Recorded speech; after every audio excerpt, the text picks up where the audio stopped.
ಇನ್ನು ನಿನ್ನೆ ಮುಖ್ಯಮಂತ್ರಿ ಸಿದ್ದರಾಮಯ್ಯನವರು ಮೈಸೂರಿನಲ್ಲಿ 2019ನೇ ಸಾಲಿನ ರಾಜ್ಯ ಚಲನಚಿತ್ರ ಪ್ರಶಸ್ತಿ ಪ್ರದಾನ ಸಮಾರಂಭದಲ್ಲಿ ಭಾಗವಹಿಸಿದರು.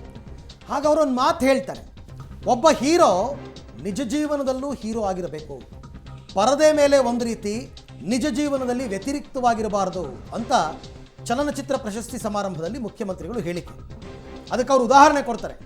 ಡಾಕ್ಟರ್ ರಾಜ್ಕುಮಾರ್ ಅವರು ಸಿನಿಮಾದಲ್ಲಿ ಹೇಗಿರ್ತಿದ್ರೋ ನಿಜ ಜೀವನದಲ್ಲಿಯೂ ಅದೇ ರೀತಿ ಇದ್ದರು, ಅದಕ್ಕೆ ಅವರನ್ನು ಯಾವತ್ತಿಗೂ ಕೂಡ ಜನ ನೆನಪಿಸ್ಕೊಳ್ತಾರೆ ಅಂತ.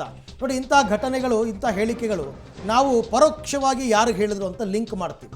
ಹೌದಾ, ಇದು ದರ್ಶನ್ಗೆ ಹೇಳಿದ್ದ ಅಂತನ್ಬಿಟ್ಟು. ಅವರೇನು ಹೆಸರನ್ನು ಪ್ರಸ್ತಾಪ ಮಾಡಿಲ್ಲ, ಯಾರ ಹೆಸರನ್ನು ಅವ್ರು ತಗೊಂಡಿಲ್ಲ. ಬಟ್ ಅವ್ರು ಹೇಳಿದ್ದ ಸಮಯ, ಸಂದರ್ಭ ಮತ್ತು ಇಲ್ಲಿ ನಡೆದಂತಹ ಪ್ರಕ್ರಿಯೆಗಳು, ಕೋರ್ಟ್ ಪ್ರಕ್ರಿಯೆಗಳು ಎಲ್ಲವನ್ನು ನೋಡಿದಾಗ ಅವರನ್ನೇ ಮನಸ್ಸಲ್ಲಿ ಇಟ್ಕೊಂಡು ಹೇಳಿದ್ರಾ ಅಂತ ಅನಿಸುತ್ತೆ. ಅವ್ರು ಏನು ಹೇಳಿದ್ರು ಅಂತಕ್ಕಂಥದ್ದು. ಕಾಕತಾಳಿ ಅಂತ ಅಂದ್ರೆ ಈ ದರ್ಶನ್ ವಿಚಾರದಲ್ಲಿ ಫ್ರೀ ಹ್ಯಾಂಡ್ ಕೊಟ್ಟಿದ್ರು ಪೊಲೀಸರಿಗೆ. ಸೊ ಮೇ ಬಿ ಇವ್ರಿಗೆನಾ ಅಂತ ಅನ್ಸ್ಬಿಡುತ್ತೆ. ಏನು ಮಾಡಬೇಕು ಅಂತಂದ್ರೆ, ಹಿಂದೆ ಎಲ್ಲ ಭಾಳ ಸಿನಿಮಾಗಳಿಂದ ಪರಿವರ್ತನೆ ಆಗಿರ್ತಕ್ಕಂಥದ್ದು ಕೂಡ ನಾವು ನೋಡಿದ್ದೀವಿ. ಸಮಾಜದಲ್ಲಿ ಸಿನಿಮಾ ನೋಡಿ ಭಾಳ ಪರಿವರ್ತನೆ ಆಗಿರ್ತಕ್ಕಂಥ ಜನರನ್ನು ಕೂಡ ಮಾಡಿದ್ದೀವಿ. ಹೀರೋಗಳ ರೀತಿಯಲ್ಲಿ ಅದೇ ರೀತಿಯಲ್ಲಿ ಜೀವನದಲ್ಲೂ ಕೂಡ ಅಳವಡಿಸ್ಕೊಳ್ತಕ್ಕಂಥ ಪ್ರಯತ್ನ ಮಾಡಿರ್ತಕ್ಕಂಥ ವ್ಯಕ್ತಿಗಳನ್ನು ಕೂಡ ನೋಡಿದ್ದೀವಿ ನಾವು. ಸೊ ಈಗ ಸಿನಿಮಾ ನೋಡಿ ಬದಲಾವಣೆ ಆಗ್ತಕ್ಕಂಥದ್ದು ಭಾಳ ಕಡಿಮೆ ಆಗಿದೆ.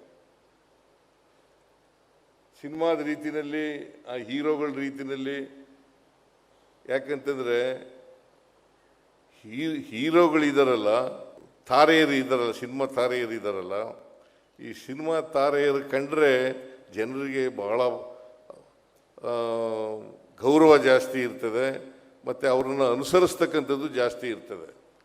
ಅದಕ್ಕೋಸ್ಕರ ನಿಜ ಜೀವನದಲ್ಲೂ ಕೂಡ ನೀವು ಪರದೆ ಮೇಲೆ ಹೇಗೆ ಇರ್ತೀರಿ, ಅದೇ ರೀತಿ ನಿಜ ಜೀವನದಲ್ಲೂ ಕೂಡ ಇರ್ತಕ್ಕಂಥ ಪ್ರಯತ್ನವನ್ನು ಮಾಡಿದಾಗ ಮಾತ್ರ ಹೆಚ್ಚು ಸಮಾಜದ ಮೇಲೆ ಬೆಳಕನ್ನು ಚೆಲ್ಲಿದಾಗ ಆಗ್ತದೆ ಅಂತಕ್ಕಂಥ ಮಾತುಗಳನ್ನು